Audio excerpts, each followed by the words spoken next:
ನಾಪತ್ತೆಯಾಗಿದ್ದಾನೆ ಎಂದು ಬಂಟ್ವಾಳ ನಗರ ಪೊಲೀಸ್ ಠಾಣೆಯಲ್ಲಿ ದೂರು ದಾಖಲಾದ ಅದೇ ಯುವಕನ ವಿರುದ್ಧ ಕಾಸರಗೋಡಿನ ಸುಲ್ತಾನ್ ಜ್ಯುವೆಲ್ಲರಿಯಲ್ಲಿ ಕೋಟ್ಯಾಂತರ ರೂಪಾಯಿ ಮೌಲ್ಯದ ಚಿನ್ನಾಭರಣ ದೋಚಿ ಪರಾರಿಯಾಗಿರುವ ಬಗ್ಗೆ ಅಲ್ಲಿನ ಪೊಲೀಸ್ ಠಾಣೆಯಲ್ಲಿ ಪ್ರಕರಣ ದಾಖಲಾಗಿದೆ.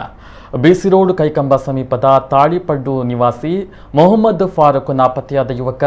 ಈತ ನವೆಂಬರ್ 28ರಂದು ಬೆಳಗ್ಗೆ 7:30ಕ್ಕೆ ಕ್ರಿಕೆಟ್ ಆಡಲೆಂದು ಮನೆಯಿಂದ ಹೋದವರು ಆ ಬಳಿಕ ಮನೆಗೆ ವಾಪಸ್ ಬಂದಿಲ್ಲ ಎಂದು ಅವರ ಪತ್ನಿ ಬಂಟ್ವಾಳ ನಗರ ಪೊಲೀಸ್ ಠಾಣೆಗೆ ದೂರನ್ನ ನೀಡಿದರು.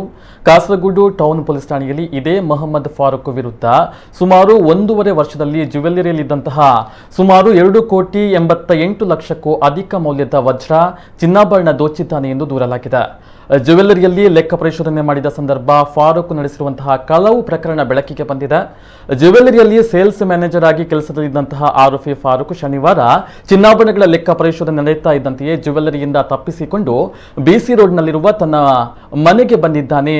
ಅಲ್ಲಿಂದ ಬಳಿಕ ಆತ ನಾಪತ್ತೆಯಾಗಿದ್ದಾನೆ ಎನ್ನಲಾಗಿದೆ.